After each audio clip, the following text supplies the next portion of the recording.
오늘은 마가복음 2장 18절에서 22절 말씀 가지고 길을 걷다 여덟 번째 시간입니다.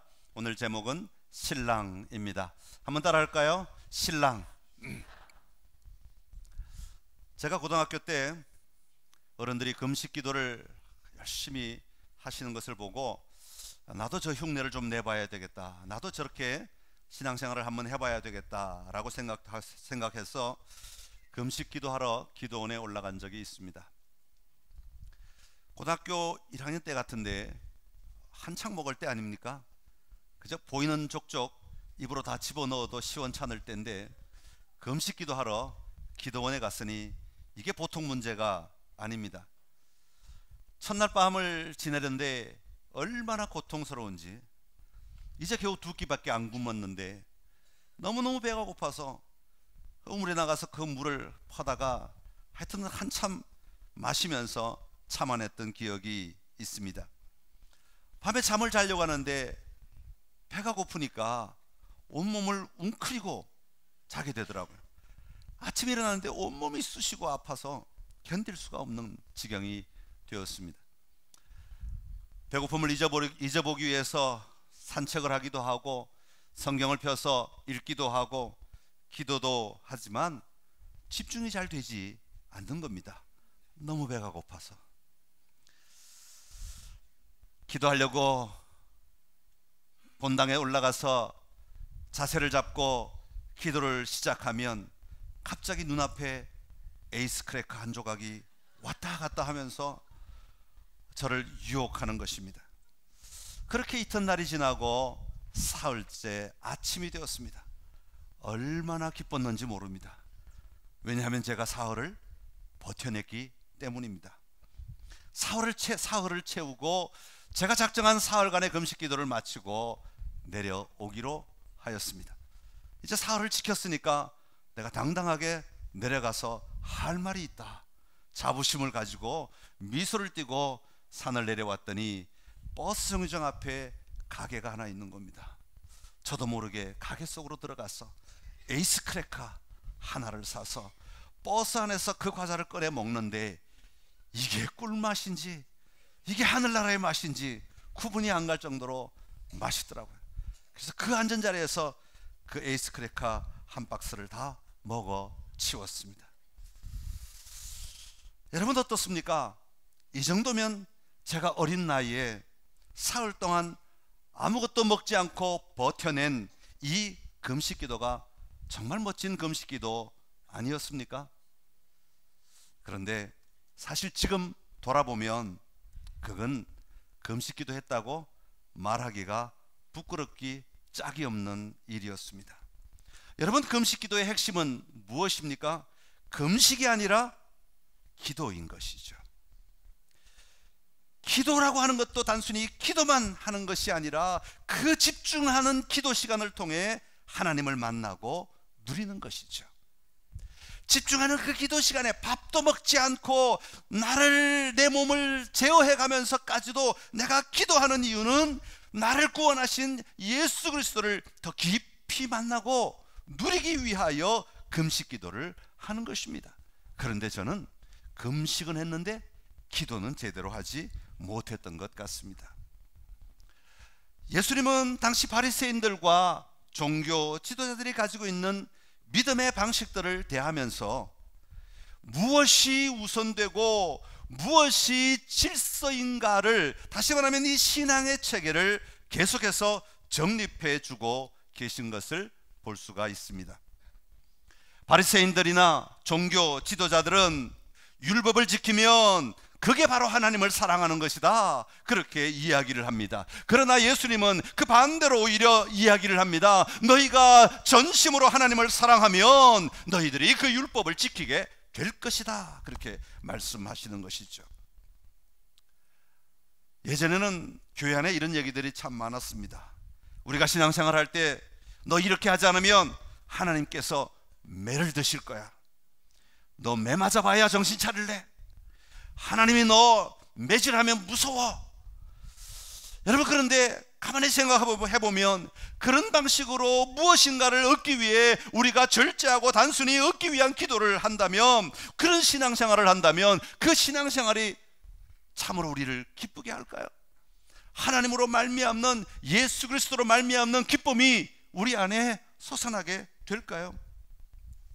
여러분, 우리의 신앙은 하나님이 나를 너무나 사랑하신다라는 사실의 기반 위에 세워져야 하는 겁니다.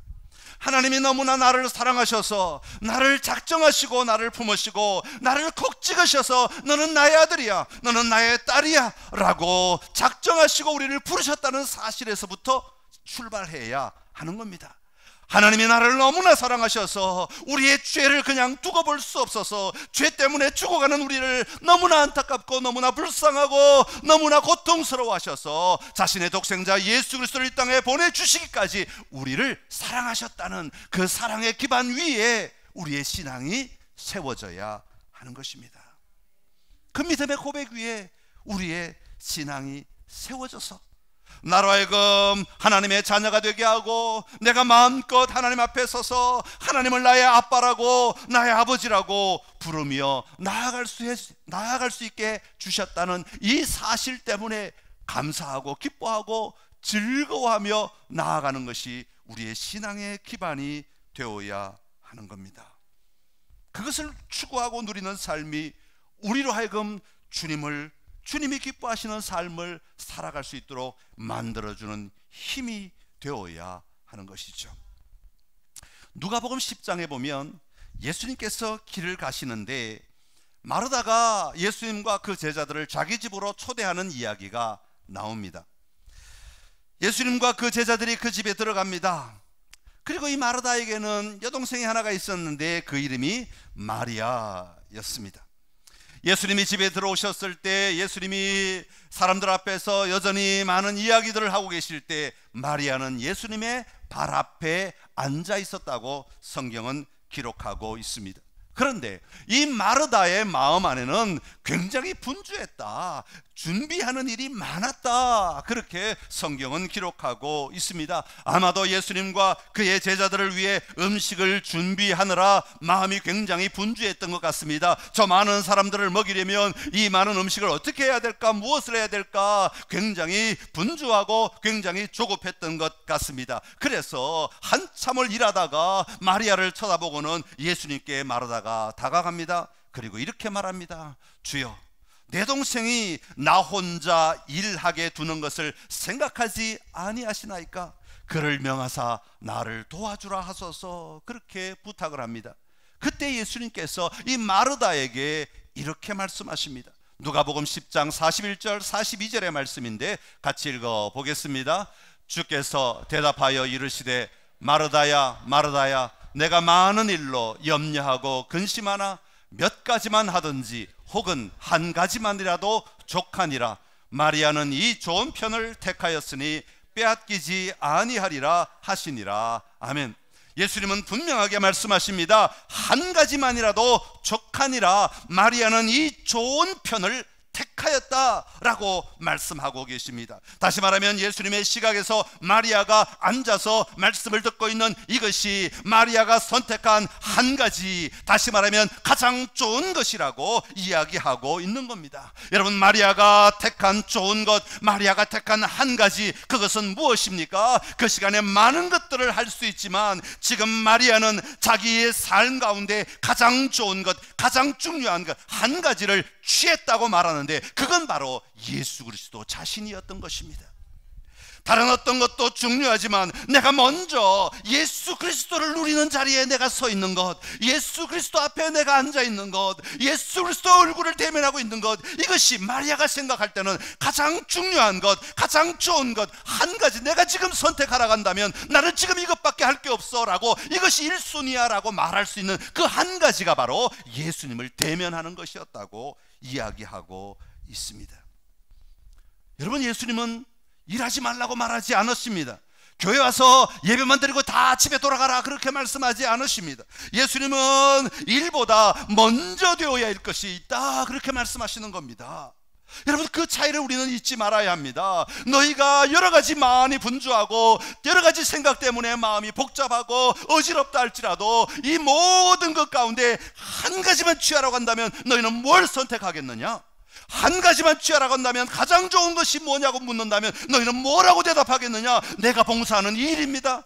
아니야, 그것보다 더 우선돼야 될 것이 있지 않아? 그게 바로 예수 그리스도야 라고 말씀하고 계시는 것입니다.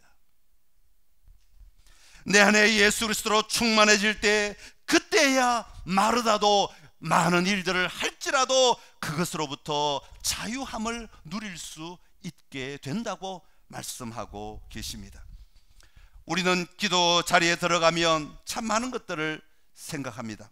우리의 기도 리스트가 이렇게 내 눈앞에 펼쳐지면 거기에 기도 제목들이 참 많이 기록되어 있습니다. 그러나 우리가 그 많은 기도 제목들 가운데 우리가 놓치지 말아야 할 한 가지가 있다고 주님은 말씀하십니다. 그것은 바로 하나님이 나를 사랑하신다는 것이고 예수 그리스도가 나를 위해 이 땅에 오셨다는 것이고, 그러기에 우리는 그 예수 그리스도를 대면하며 먼저 그 주님을 누리는 삶이 가장 먼저 있어야 한다는 것을 오늘 말씀하고 계시는 것입니다. 여러분, 예수님을 누리지 못하고 예수님을 만나지 못하고 예수님 앞에 내가 서 있지 못하면서 우리가 수많은 기도 제목을 읊조린다고 무슨 의미가 있겠습니까? 사도 바울도 사역하면서 할 일이 수없이 많았지만 그는 그 한 가지를 놓치지 않았다고 분명하게 이야기합니다. 예수 그리스도와 십자가에 못 박히신 것 외에는, 그가 십자가에 못 박히신 것 외에는 아무것도 알지 아니하기로 작정하였음이라, 그렇게 사도 바울은 고백합니다. 표대를 향하여 그리스도 예수 안에서 하나님이 위에서 부르신 부름의 상을 위하여 나는 달려간다고 사도 바울은 고백하고 있습니다. 사랑하는 성도 여러분, 여러분의 신앙의 초점은 무엇입니까? 교회 와서 사람을 만나고 밥을 함께 먹고 함께 사역하고 함께 어울리고 함께 기뻐하고 즐거워하는 것 정말 중요합니다. 그러나 무엇보다도 예수 그리스도를 만나고 누림 위에 이런 것들이 세워질 때 이것들이 가치가 있어지는 것이죠. 예수 그리스도는 알지도 못하고 예수 그리스도는 만나지도 못하고 오직 내가 해야 할 일들에만 매여 있다면 우리는 가장 중요한 것을 놓치고 살아가는 것이고, 거기에는 열매가 아름답지 못하게 되는 것입니다. 여러분, 우리가 붙잡아야 할 한 가지, 우리가 놓치지 말아야 할 가장 좋은 것, 예수 그리스도임을 분명히 알고 여러분이 기도 대행진을 통하여서 예수 그리스도를 깊이 누리는 은혜가 있게 되기를 간절히 기원합니다. 오늘 본문에 보면 사람들이 예수께 와서 묻습니다. 요한의 제자들과 바리새인의 제자들은 금식하는데 어찌하여 당신의 제자들은 금식하지 아니하나이까? 지금 사람들의 관심은 금식이라고 하는 단어에 초점이 맞추어져 있습니다. 여기서 말하는 금식이라고 하는 그 당시의 환경에서 보면 자발적으로 필요를 느껴서 내가 좀 더 집중해야 되겠다, 내가 모든 것들을 내려놓고 주님 앞에서만 좀 서 있어야 되겠다, 이런 기도라고 보기는 조금 어려운 것 같습니다.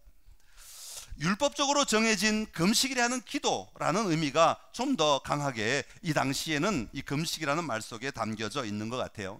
이스라엘 역사 초기에는 언제 금식했냐 하면 속죄일에 금식했습니다. 여러분, 속죄일이라고 하는 건 뭐예요? 부지간에 내가 지은 죄를 하나님 앞에 제사를 드림으로 말미암아 회개하고 죄 용서함을 받는 제사를 이야기하죠. 그러니까 속죄제 때 금식을 하면 어떤 마음이 들겠습니까? 회개하게 되죠. 자기의 죄를 자복하는 기도를 하게 되죠. 이게 초창기 금식이 세워졌을 때, 명령되었을 때 가졌던 마음 자세라고 말할 수 있습니다. 그런데 이스라엘 백성들이 바벨론 포로로 잡혀갔다가 바벨론 포로에서 70년 있다가 돌아온 뒤에 금식의 규정들을 다시 만들게 되었는데, 그때는 1년에 4번씩 금식을 의무적으로 날짜를 정해놓고 이날은 금식하도록 하였습니다. 그리고 더 나아가서 예수님이 오실 이 당시에는 매주 일주일에 2번의 금식은 반드시 하도록 율법적으로 규정이 되어 있었던 것 같습니다.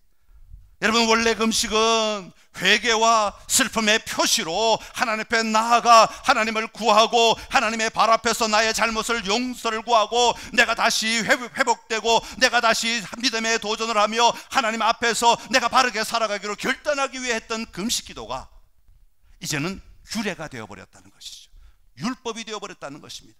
전통이 되어버렸다는 것입니다. 그래서 많은 예수님에게 비난받았던 바리새인들이 이 금식을 나는 한다 라고 말하면서 얼굴에 이게 슬픈 기색을 띠고 마치 씻지도 않은 얼굴을 하고 나타나서 나는 금식하고 있다, 이런 것을 드러내려고 많이 표현을 했던 것이죠. 그러니까 회개와 슬픔의 표현에서 헌신과 경건의 표시, 나는 금식하는 사람이다 라는 표시의 형태로 금식이 이렇게 바뀌어지게 되었던 것을 보게 됩니다. 그러니까 오늘 본문에 나오고 있는 금식이라고 하는 것은 예수님 당시의 금식이니까 물론 회개와 슬픔의 표현의 금식도 있었겠지만, 그러나 많은 사람들이 동시에 금식을 했다 하는 것으로 보면 경건과 어떤 규례에 따라서 하는 금식이었다고 생각할 수 있습니다.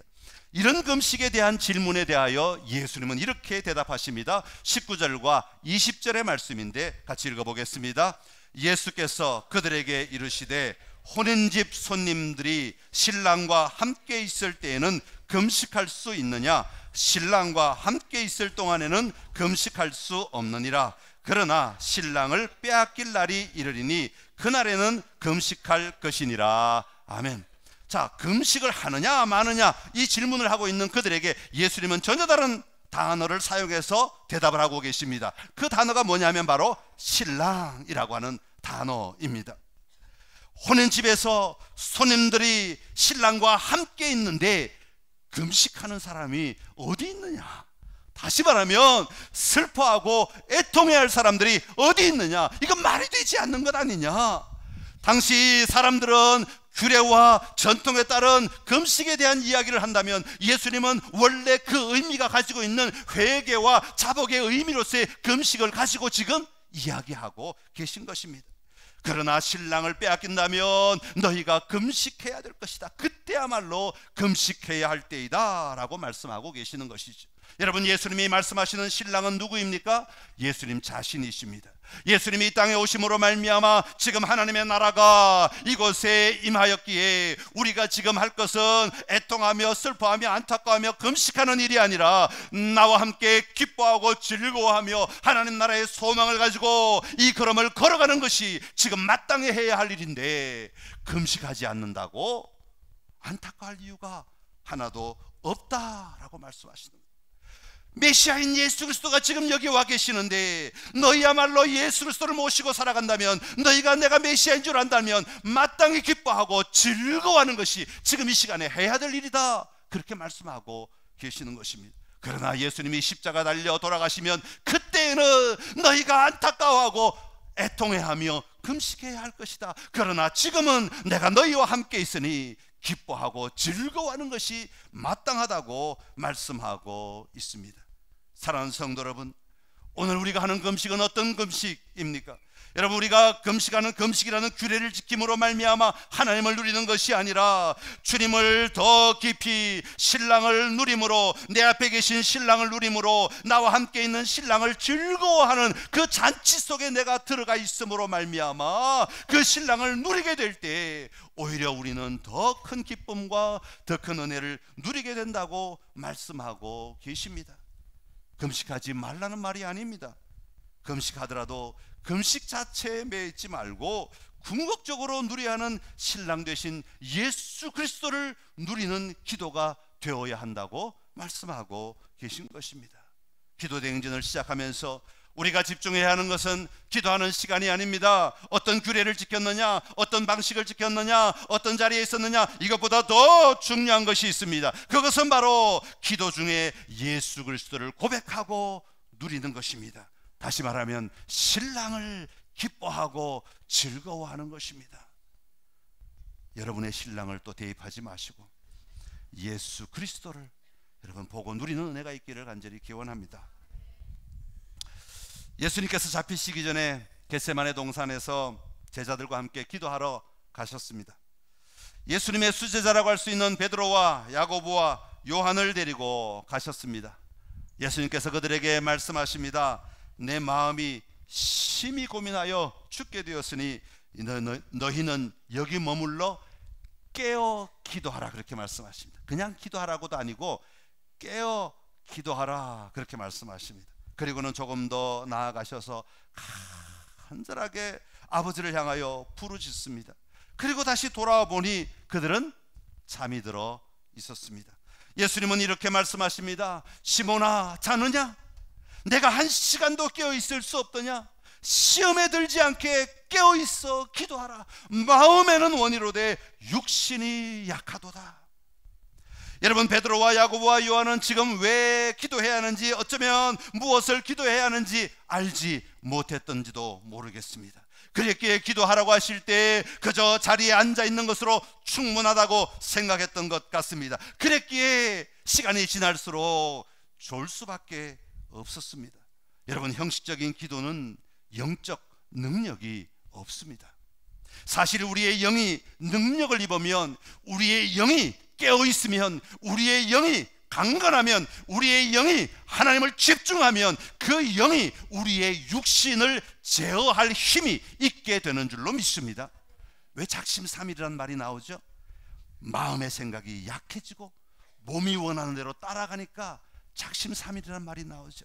마음이 강건하면 우리의 육신을 제어할 수 있듯이, 우리의 영이 강건하면, 우리의 영이 언제나 깨어있으면, 우리의 영이 매 순간 하나님을 집중할 수 있다면 그 깨어있는 영이 우리의 육신 또한 다스릴 수 있게 되는 것입니다. 그러나 베드로와 다른 제자들은 기도의 자리에서 자신의 육체조차 제어할 수 없었습니다. 그 영이 아무런 능력이 없고 힘도 없고 자신의 육체도 다스릴 수 없는 그런 상태에 머물러 있었기 때문입니다. 그러나 예수님은 어떻습니까? 예수님은 아버지 앞에 나아가서 그 아버지를 바라보며 부르짖을 때 그 육체를 이겨내실 수 있었습니다. 그 마음에 쓰리쓴 고통을 이겨내실 수 있었습니다. 아버지여, 아버지께는 모든 것이 가능하오니 이 잔을 내게서 옮기시옵소서. 그러나 나의 원대로 마시옵고 아버지의 원대로 하옵소서. 우리가 기도할 때 형식적이고 의무적인 기도는 우리의 육신을 제어할 힘이 없습니다. 오히려 육신에게 우리가 넘어지고 맙니다. 그러나 우리의 영이 예수 그리스도를 누리게 되면 우리는 우리의 육체를 극복할 힘을 얻게 되는 것입니다. 우리의 삶 속에 하나님의 일하심을 보고 누릴 수 있게 되는 것이죠. 여러분, 우리 안에 성령의 충만하심을 분명히 믿고 그 성령의 일하심을 분명히 바라보고 도전함으로 깨어있는 기도, 영적 능력으로 담대하게 나아가는 기도가 이번 기도 대행진을 통하여 저와 여러분의 삶의 자리에 충만하기를 간절히 기원합니다. 그러면 어떻게 하면 그런 기도를 할 수 있을까요? 오늘 본문에서 예수님은 이렇게 말씀하십니다. 21절 22절의 말씀인데 다시 한 번 더 읽어보겠습니다. 생배 조각을 낡은 옷에 붙이는 자가 없나니 만일 그렇게 하면 기운 새 것이 낡은 그것을 당기어 헤어짐이 더하게 되느니라. 새 포도주를 낡은 가죽 부대에 넣는 자가 없나니 만일 그렇게 하면 새 포도주가 부대를 터뜨려 포도주와 부대를 버리게 되리라. 오직 새 포도주는 새 부대에 넣느니라 하시니라. 아멘. 여러분, 낡은 천 어떻게 생겼는지 보셨습니까? 시실과 날실이 촘촘하게 붙어 있어야 이 옷이 힘이 있어요. 그런데 이게 옷감이 낡아지면, 이게 벌어지면 이게 힘이 없어요. 잡아당기면 그냥 실들이 쭉쭉쭉 빠져나올 지경이 되면 이 옷은 힘이 없다고 말할 수밖에 없습니다. 이런 낡은 옷에다가 새 천을 갖다 붙이면 이 낡은 옷이 보존되는 게 아니라, 보호를 받는 것이 아니라 더 뜯어지고 말죠. 왜냐하면 새 천은 촘촘하게 힘이 있게 붙어 있기 때문에 그렇습니다. 여러분, 새 포도주는 아직 발효되지 않은 겁니다. 이제 포도를 따서 진이겨서 이제 포도주를 만들기 위해 첫 단계를 통과한 겁니다. 그런데 이 포도주는 조금 놔두면 점점 시간이 지나면 발효가 됩니다. 안에서 가스가 나온단 말이죠. 점점점 확장되게 된다고 하는 겁니다.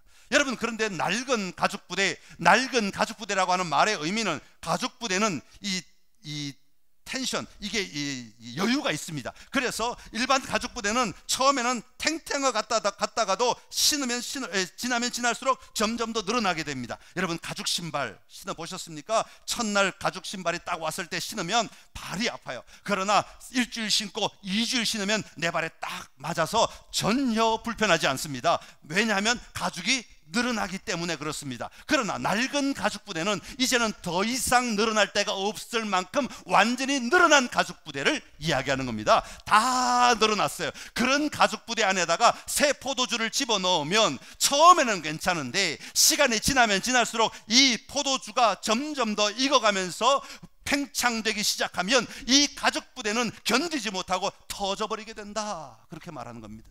그렇기 때문에 이 새 포도주는 새 가죽부대에 넣어야 이 새 가죽부대 안에 들어간 포도주가 팽창될 때 가죽부대도 같이 늘어나면서 이것을 견디게 만들어준다고 말하고 있는 것이죠.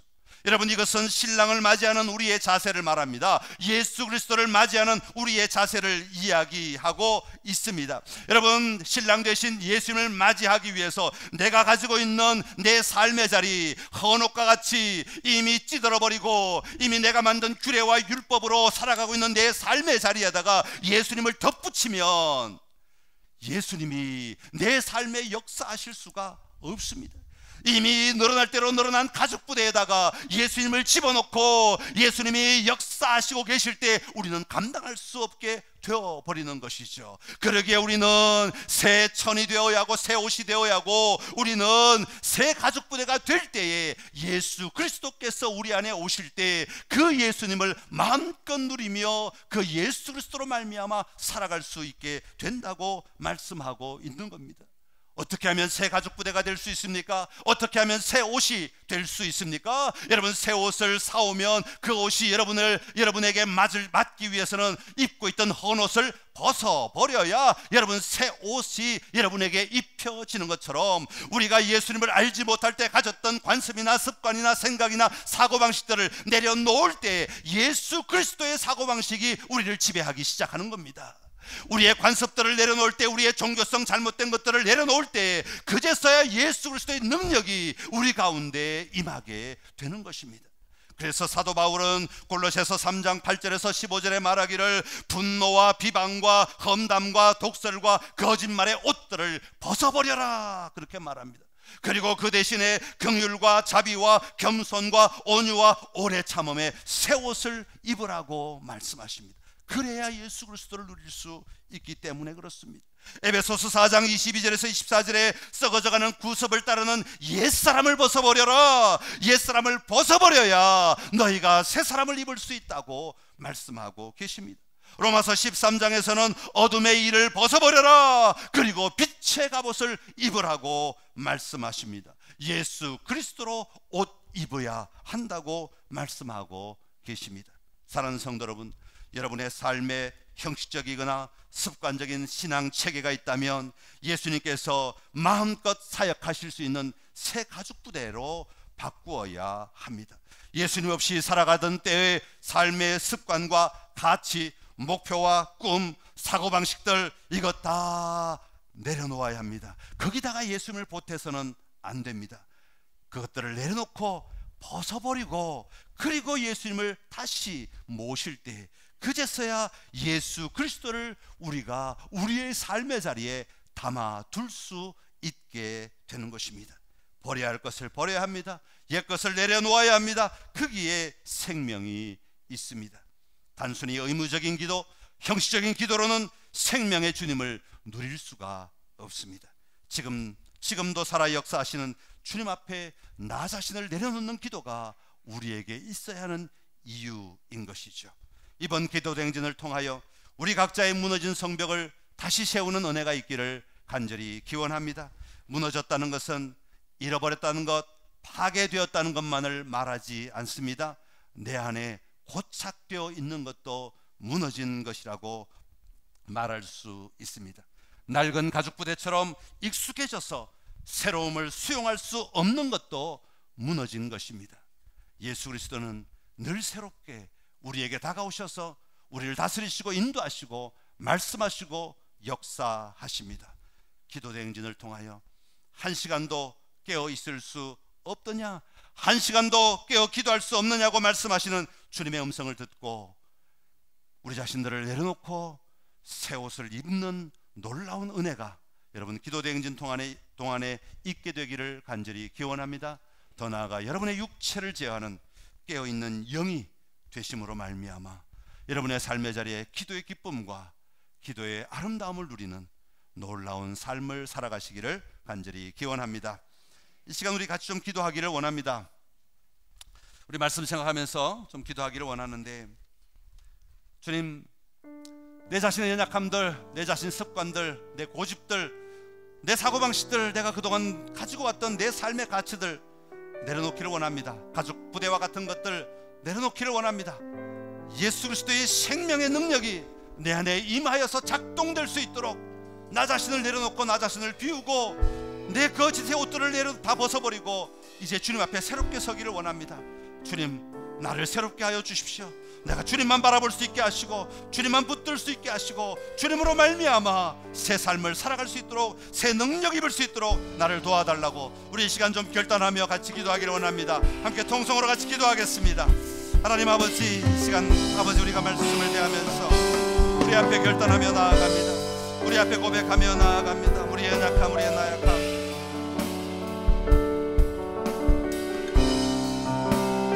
우리의 부족함들을 주님 앞에 고백합니다. 이 시간 주님 우리 가운데 임하셔서 우리에게 말씀하여 주옵소서. 아버지, 내 안에 깨어있음이 일어나게 하여 주옵시고 아버지 깨어있음이 회복되게 하여 주옵소서. 그러기 위해서 내 영이 주님을 누리며 주님 안에서 강건해야 할 줄로 믿사오니 하나님, 내 영이 회복되게 하시고 내 영이 자유하게 하시며 내 영이 노임받고 내 영이 언끈하도록 역사하여 주옵소서. 아버지, 내 육체를 제어할 힘이 있게 하여 주옵소서. 내 삶을 제어할 힘이 있게 하여 주옵소서. 내 가치를 제어할 힘이 있게 하여 주옵소서. 내 삶의 아름다움을 바라보며 무엇이 가장 우선되어야 하는지를 볼 수 있는 힘이 있도록 주여 도우시고 역사하여 주시옵소서. 아버지, 우선됨을 회복하기를 원합니다. 앞서 있어야 할 것들을 회복하기를 원합니다. 주님, 우리 안에 아버지 먼저 있어야 할 것들이 회복되게 하시고 아버지 우선되어야 할 것들이 회복되게 하시고 하나님의 기쁨과 하나님의 은혜와 하나님의 자유하심을 맛보며 살아갈 수 있도록 주여 도우시고 일하여 주옵소서. 하나님 아버지, 감사합니다. 이 시간 우리로 하여금 새 포도주, 새 가족 부대가 되게 하시니 감사합니다. 아버지 하나님이여, 우리로 하여금 살아 역사하시는 예수 그리스도의 그 일하심을 오늘 내 삶의 현장에서 특별히 기도하는 가운데 마음껏 경험하고 누리는 은혜가 있도록 역사하여 주시옵소서. 아버지, 우리의 영이 깨어남으로, 우리의 영이 힘을 얻음으로, 우리의 영이 능력 있는 가운데 살아감으로 육체를 제어할 힘이 있게 하여 주옵시고 우리의 삶을 다스릴 힘이 있도록 축복하여 주시옵소서. 그리하여 내 삶에 가장 우선되어야 될 한 가지, 가장 중요한 것 한 가지, 바로 예수 그리스도임을 고백하며 살아가는 우리의 삶이 되게 하여 주옵소서. 예수님의 이름으로 기도드리옵나이다. 아멘, 아멘.